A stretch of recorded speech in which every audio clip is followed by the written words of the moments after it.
Chaque année, une quinzaine d'envoyés s'engagent dans un travail auprès de l'un des 16 partenaires de DM Échange et Mission. Civilistes, enseignants, ingénieurs ou pasteurs, seuls, en couple ou en famille, ils partent en Afrique, au Moyen-Orient, dans l'océan Indien ou en Amérique latine. Ils effectuent des missions d'une durée de 2 mois à 2 ans. Rencontre avec Hans Scherer et sa fille Dorothea, Joël Dunant et Yvan Gonzalez, engagés auprès de notre partenaire au Mexique. L'année dernière, j'ai décidé de terminer un peu mes obligations en tant que jeune Suisse. Parallèlement à mes études, j'avais commencé le service militaire et il y a 2 ans, j'ai commencé à me dire que j'avais un peu fait le tour de la question et que j'avais envie un peu de convertir en service civil, que je trouvais un peu plus enrichissant quand même.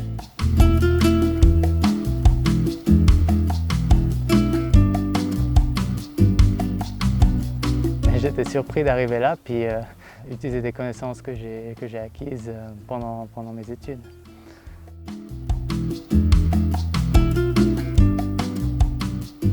Je suis prêt à découvrir d'autres choses.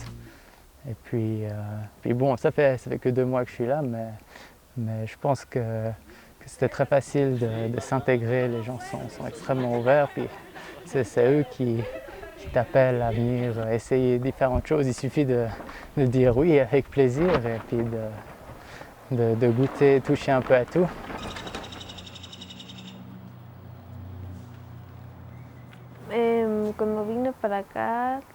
Quand je suis arrivée, ça a été un peu difficile parce que je ne savais pas parler très bien espagnol. Je communiquais en anglais ou mon papa me traduisait.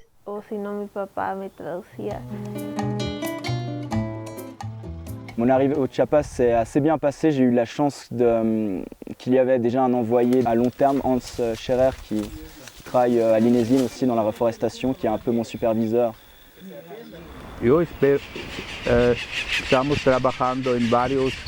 On travaille dans plusieurs endroits où j'espère que les personnes, les familles pourront adapter ce que j'essaye d'enseigner.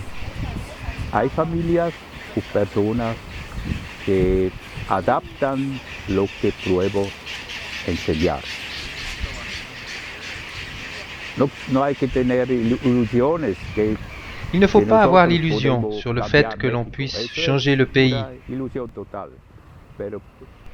Mais on peut semer des petites graines. Et il y a des signes qui indiquent que des choses changent dans certains endroits. Hay señales que en algunos lugares pasa algo.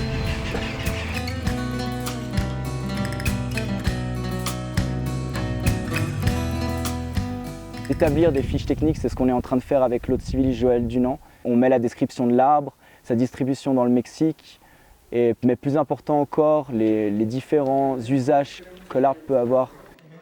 C'est super intéressant aussi d'être envoyé dans un contexte où on peut faire un travail, où on connaît peut-être quelque chose, mais en même temps, ils ont une manière de faire qui est différente.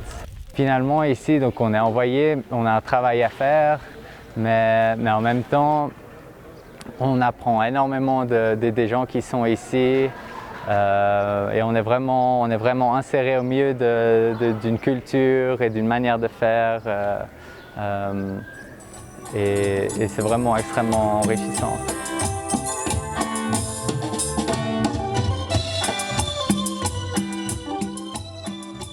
Le but ici, c'est vraiment de donner de l'intérêt, que les gens se rendent compte que les arbres, c'est pas seulement quelque chose c'est pas seulement du bois qu'on peut utiliser pour chauffer, parce qu'ici c'est le principal usage des arbres, c'est la principale cause de la déforestation, c'est qu'on coupe les arbres dans le but d'utiliser le bois pour se chauffer ou pour cuire des aliments.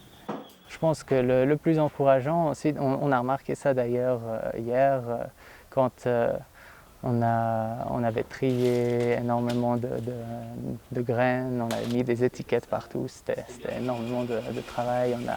On a préparé ces sacs de ramon, de farine de ramon.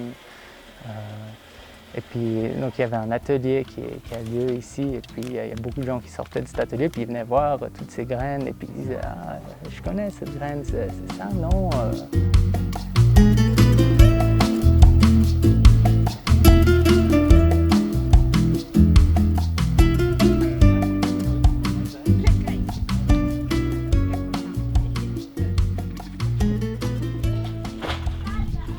la mayoría del trabajo pasa en el Au Chiapas, la majorité du travail se passe à la campagne. Et c'est important de comprendre que le travail est parfois difficile.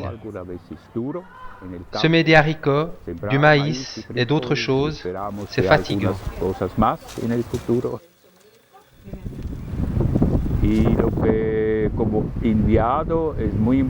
Comme envoyé, c'est très important de pouvoir travailler avec ses mains, et pas seulement avec sa tête. Se salir les mains, mouiller sa chemise. Algunas veces y ser cansado la noche.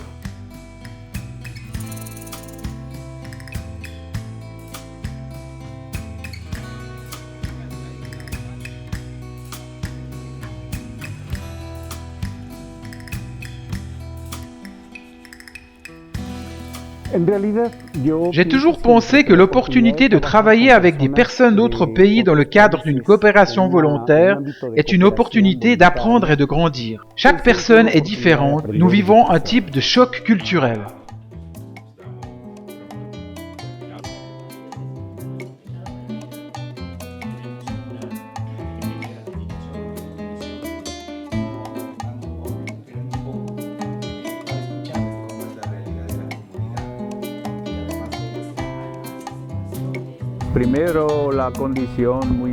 Premièrement, la condition la plus importante est d'écouter, de voir et de comprendre la mentalité des gens et de l'institution.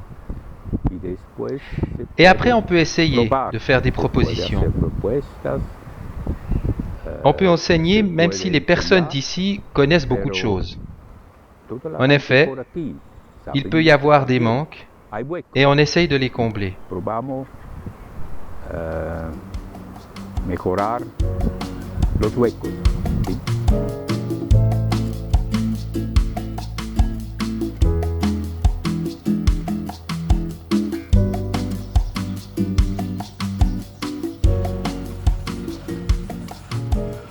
Pour moi, le fait d'être envoyé, moi je vois ça comme un pont.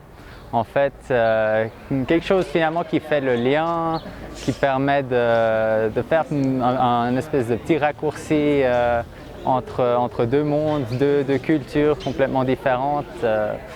Finalement, ça permet d'échanger avec des gens qu'on n'a pas l'habitude de côtoyer chez nous. Et puis même chose pour les autres. Ça leur permet d'avoir un morceau de Suisse, un morceau d'Europe ici au Mexique. Le plus difficile ici pour un envoyé, mais ce n'est pas bien grave, c'est de s'adapter et apprendre. Ici au Mexique, mais c'est partout pareil.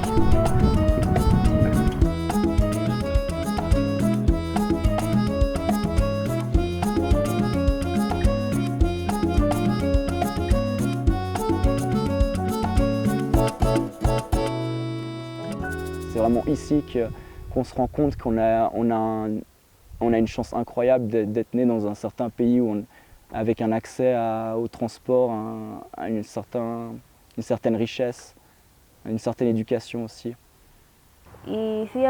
J'ai appris plein de choses qui font de moi, je pense, une meilleure personne. Ici, j'ai pris conscience de beaucoup de choses que je n'aurais jamais apprises en restant en Suisse.